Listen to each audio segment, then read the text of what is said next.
Hello दोस्तों, कैसे हैं आप सब। मेरा नाम नेहा है और मेरी शादी को 4 साल हो चुके हैं। मेरी उम्र 25 साल है। पति सरकारी नौकरी में है और अक्सर घर से बाहर ही रहते हैं।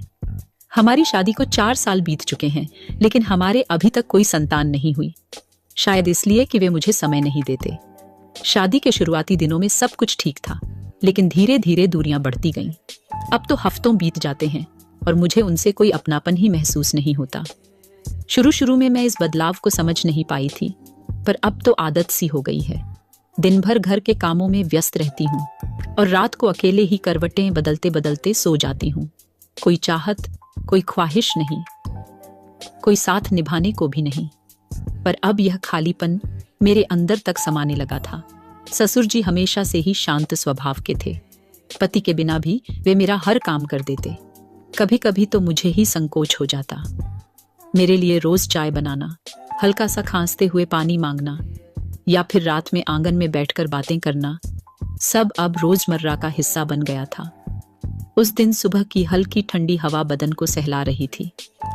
मैंने आंगन में ही चारपाई डाल ली थी। हवा के झोंके से मेरा दुपट्टा सरक गया था और तभी मैंने ससुर जी को दरवाजे पर खड़े पाया। वह चुपचाप मुझे देख रहे थे और फिर बोले, बहू, यहाँ सोई हो? उनकी आवाज में एक हल्का सा कंपन था, पर मेरे रोंगटे पहले ही खड़े हो चुके थे। मैंने खुद को संभालते हुए कहा, बाबूजी, अंदर बहुत गर्मी लग रही थी, इसीलिए यहाँ आ गई। वे मुस्कुराए और बोले, हवा तो वाकई अच्छी चल रही है, मैं भी यहीं बैठ जाता हूँ। वे मेरे पास ही चारपाई खींचकर बैठ गए। उनका बैठना ही था कि मैं और ज्यादा असहज हो गई। ये अजीब सी बेचैनी कैसी थी? क्यों उनकी मौजूदगी से मेरे भीतर एक अजीब सी गर्मी दौड़ रही थी? उनकी नजरों का एहसास होता रहा। मैं आंखें झुका ली, मगर इस बार चाहकर भी उठ नहीं पाई। उन्होंने धीरे से पूछा, बहू, ठंड तो नहीं लग रही तुम्हें? मैंने सिर झुकाते हुए कहा, नहीं, ठीक हूं। वे हल्का सा मुस्कुराए, ख्याल रखना खुद का भी। उनके शब्दों में एक अजीब सा अपनापन था। कुछ पलों के लिए खामोशी छा गई। हवा हल्की ठंडी हो गई थी और मैं अपनी साड़ी ठीक करने लगी। अचानक हवा का एक तेज झोंका आया और मेरे बाल बिखर गए। मैंने जैसे ही उन्हें समेटने के लिए हाथ बढ़ाया, उनके हाथ और मेरे हाथ टकरा गए। मैंने घबराकर अपना हाथ पीछे कर लिया, लेकिन उन्होंने पीछे हटने की बजाय मेरी आंखों में झांक लिया। उस पल जैसे समय रुक गया था। उनके स्पर्श से दिल और तेजी से धड़कने लगा था। मुझे नहीं पता क्यों, लेकिन मैं उनकी नजरों से नजरें नहीं मिला पा रही थी। कहीं ना कहीं मुझे भी उनके करीब आने का मन कर रहा था। फिर ससुर जी उठकर चले गए। रात हो चुकी थी, लेकिन मैं बिस्तर पर लेटे लेटे भी सो नहीं पा रही थी। करवटें बदलते हुए सिर्फ वही लम्हा याद आ रहा था। ससुर जी का मेरे पास बैठना, उनकी गहरी आंखों का मुझ में कुछ तलाशना, उनका स्वर, उनका अंदाज और उनका छू जाना। मैंने सिर झटक दिया। नहीं, मुझे ऐसा नहीं सोचना चाहिए, लेकिन क्या करूं? जब भी आंखें बंद करती, वही लम्हे सामने आ जाते। दिल के किसी कोने में एक अजीब सा एहसास पनपने लगा था। सुबह उठी तो देखा ससुर जी पहले से ही आंगन में खड़े थे। उनके चेहरे पर वही गहरी मुस्कान थी। मैंने आंखें झुका ली और जल्दी से रसोई में चली गई। चाय बनाते हुए खुद से ही लड़ रही थी। ये सब गलत है। मैं क्यों उनके बारे में ऐसा सोच रही हूँ? चाय की ट्रे लेकर जब मैं उनके पास पहुंची, तो उनका अखबार पहले की तरह ही चेहरा छुपाए हुए था, लेकिन इस बार मैं महसूस कर सकती थी कि उनकी आंखें मुझे देख रही हैं। मैंने धीरे से कहा, बाबूजी, आपकी चाय। उन्होंने अखबार नीचे रखा, मेरी तरफ देखा और बोले, बहू, सुबह जल्दी उठ जाती हो, कोई थकान तो नहीं होती? मैंने सिर झुकाते हुए कहा, थकान तो होती है बाबूजी, लेकिन आदत हो गई है। उन्होंने चाय का एक घूंट लिया और मुझे देखते हुए बोले, आदत हो गई है या मजबूरी बन गई है? मैंने उनकी आंखों में देखा। वहां गहराई थी, कुछ ऐसा था जो कहने को बेताब था। मैं चाहकर भी नजरें नहीं फेर पा रही थी। उनके लबों पर वही हल्की मुस्कान थी जो हर बार मेरे भीतर कुछ हिला देती थी। मैंने कप उठाया और वापस मुड़ने ही वाली थी कि उन्होंने धीरे से मेरा हाथ पकड़ लिया। हल्की गर्माहट मेरे अंदर तक फैल गई। मेरी सांसें तेज हो गईं। उन्होंने मेरे हाथ को धीरे से छोड़ा और कहा, अकेलापन भी थका देता है बहू, और मैं जानता हूं कि तुम बहुत अकेली हो। मैंने तेजी से अपना हाथ पीछे किया और वहां से चली गई। दिल के अंदर अजीब हलचल थी। ये क्या हो रहा था मुझे? क्या ससुर जी सच में मेरे लिए कुछ महसूस कर रहे हैं? कमरे में आकर मैंने दरवाजा बंद कर लिया। आईने में खुद को देखा। गाल सुर्ख थे, माथे पर हल्का पसीना और सांसें अब भी बेतरतीब चल रही थी। 4 सालों से मन के जिस खालीपन को मैं नजरअंदाज कर रही थी, क्या वह अब भरने लगा था? ससुर जी ने मुझे आज तक कभी गलत नजरों से नहीं देखा था, लेकिन आज पहली बार ऐसा महसूस हुआ था कि मैं अकेली नहीं हूं का नहीं हूं। कोई और भी है जो मुझे समझता है, जो मेरी ओर देखता है, मेरी थकान महसूस करता है, मेरी खामोशी में छिपे शब्दों को सुनता है। लेकिन यह सही है? क्या मैं किसी ऐसी राह पर चल पड़ी हूं जहां से लौटना मुश्किल हो जाएगा? थोड़ी देर बाद मैं रसाई में जाने लगी, लेकिन तभी उनकी आवाज आई, बहू, शाम को खेत चलोगी? मैं ठिठक गई। मेरे होठों पर अनजाने में हल्की मुस्कान आ गई। देख लूंगी बाबूजी, मैंने कहा और जल्दी से वापस रसोई में चली गई। दिल की धड़कनें अब भी तेज थीं। पता नहीं इस एहसास को क्या नाम दूं। यह जो हो रहा है, क्या यह गलत है? पर सच कहूं तो अब इन एहसासों से भागने का भी मन नहीं कर रहा था। सुबह से ही मन में अजीब सी बेचैनी थी। दिल बार बार याद दिला रहा था कि आज मैं ससुर जी के साथ खेत जाने वाली थी। मैंने खुद को समझाने की बहुत कोशिश की कि यह सिर्फ एक आम दिन की तरह ही होगा, लेकिन सच कहूं तो आज का दिन आम नहीं था। आज पहली बार मैं खुद से झूठ नहीं बोल पा रही थी। साड़ी ठीक करते हुए मैंने शीशे में खुद को देखा। क्या मुझे कुछ ज्यादा ही तैयारी करनी चाहिए? यह सोचते ही मैंने खुद को डांटा। क्या कर रही है नेहा? ये बस खेत जाना है, कोई और बात नहीं। लेकिन दिल का क्या करूं? आज पहली बार ससुर जी के साथ वक्त बिताने का मौका था। जब मैं बाहर आई तो ससुर जी पहले ही बैलगाड़ी के पास खड़े थे। उनकी आंखों में वही गहराई थी जो मुझे बेचैन कर देती थी। उन्होंने हल्की मुस्कान दी और बोले, आओ बहू, बैठो। मैं थोड़ा झिझकी, लेकिन फिर धीरे धीरे गाड़ी पर चढ़ गई। साड़ी संभालने में थोड़ी मुश्किल हुई, तभी ससुर जी ने हाथ बढ़ाया। उनका हाथ मेरे हाथ से टकराया और एक हल्का सा कंपन पूरे बदन में दौड़ गया। मैंने धीरे से कहा, धन्यवाद बाबूजी। उन्होंने मुस्कुराकर कहा, तुम्हें ऐसे झिझकने की जरूरत नहीं बहू, अपने ही तो लोग हैं। अपने ही तो लोग हैं, यह शब्द दिल में गूंजने लगे। क्या हम सच में सिर्फ अपने थे? खेत पहुंचे तो हल्की धूप थी, चारों तरफ हरियाली फैली थी। मैं बैलगाड़ी से उतरी तो पायल की हल्की खनक खेत में गूंज उठी। बहू, उधर कोने में बैठ जाओ, मैं पानी निकाल लाता हूँ, ससुर जी ने कहा। मैंने धीरे से कहा, जी बाबूजी, और एक पेड़ के नीचे जाकर खड़ी हो गई। हल्की हवा मेरे गालों को छू रही थी और मैं अपने आंचल से खुद को हवा कर रही थी। थोड़ी ही देर में ससुर जी पानी लेकर आए। उनके माथे पर पसीने की कुछ बूंदें झिलमिला रही थीं। उन्होंने घड़े से पानी पिया और बचे हुए को मेरी ओर बढ़ाते हुए बोले, तुम भी लो बहू, धूप तेज है। मैंने धीरे से घड़ा पकड़ा, लेकिन उनके हाथ का हल्का सा दबाव महसूस हुआ। उनकी उंगलियां मेरे हाथ पर ठहर गईं और जैसे ही मैंने पानी पिया, लगा कि मेरे होंठ उन्हीं की छुअन से भीग गए हैं। मैंने नजरें झुका लीं। ससुर जी ने गहरी आवाज में कहा, बहू, तुम इन खेतों में बहुत अच्छी लग रही हो।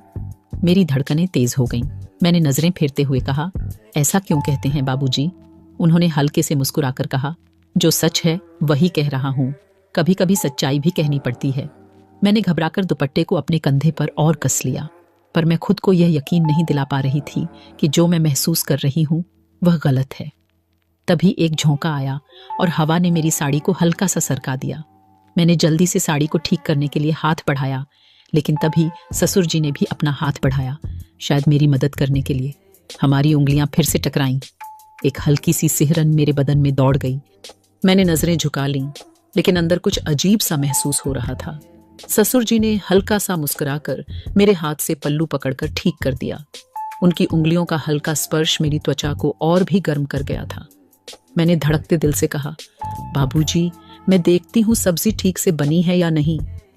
उन्होंने हल्के से मेरी तरफ देखा और गहरी आवाज में बोले, बहू, तुम्हें इतनी घबराहट क्यों हो रही है? मैंने हड़बड़ाकर सिर झुका लिया।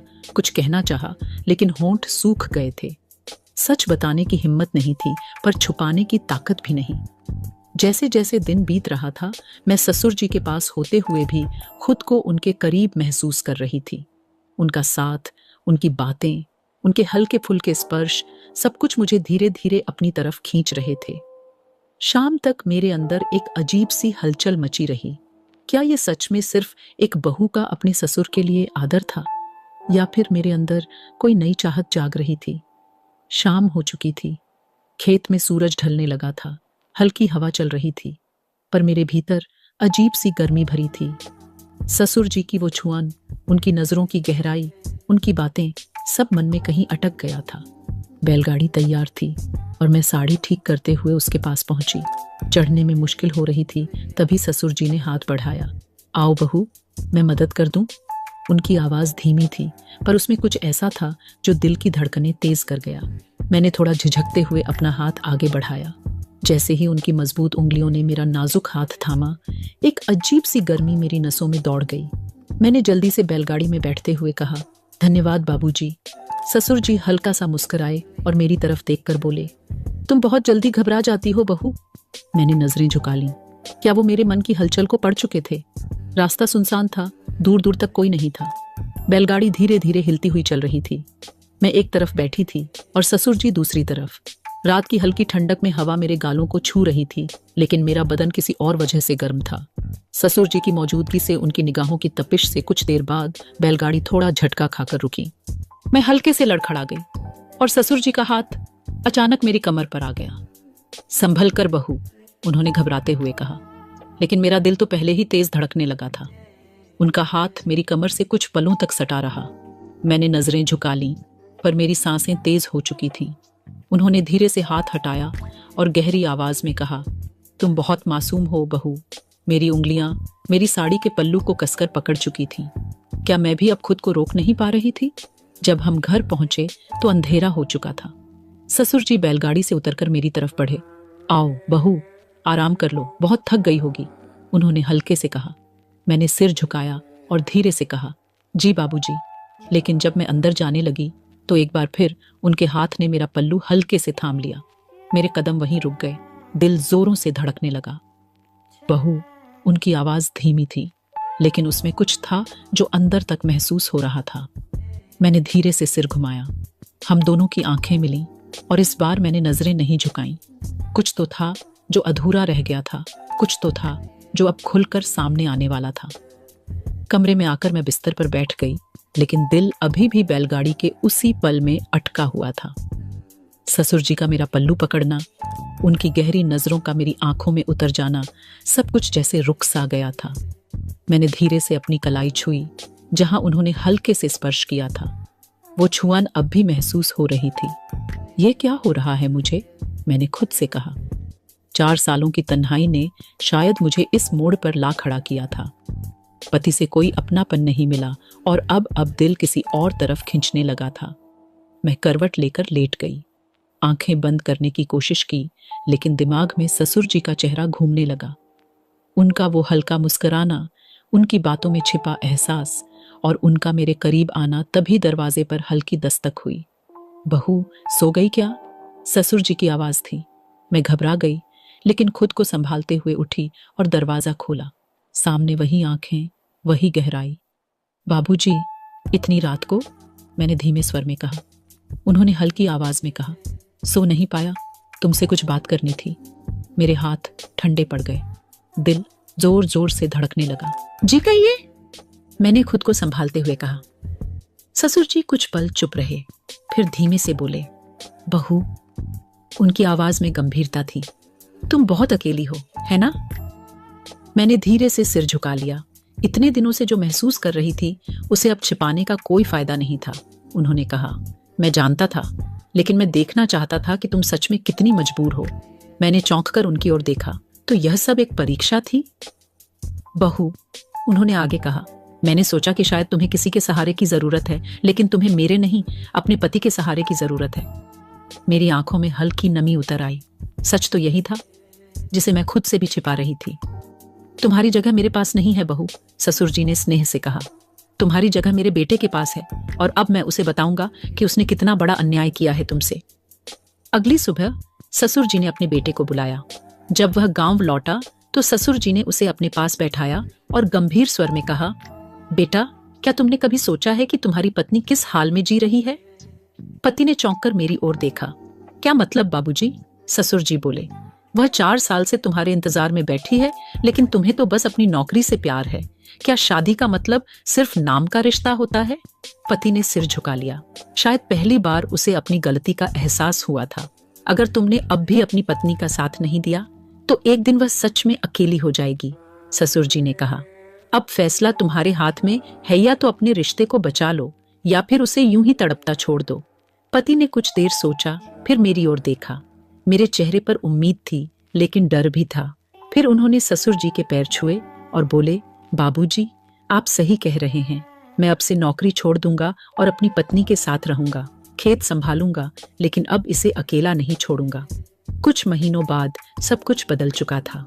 पति ने नौकरी छोड़ दी थी और पूरा ध्यान घर और खेत पर देने लगा था। अब वह मेरे साथ था, मेरा हाथ थामने के लिए, मेरे सुख दुख का साथी बनने के लिए।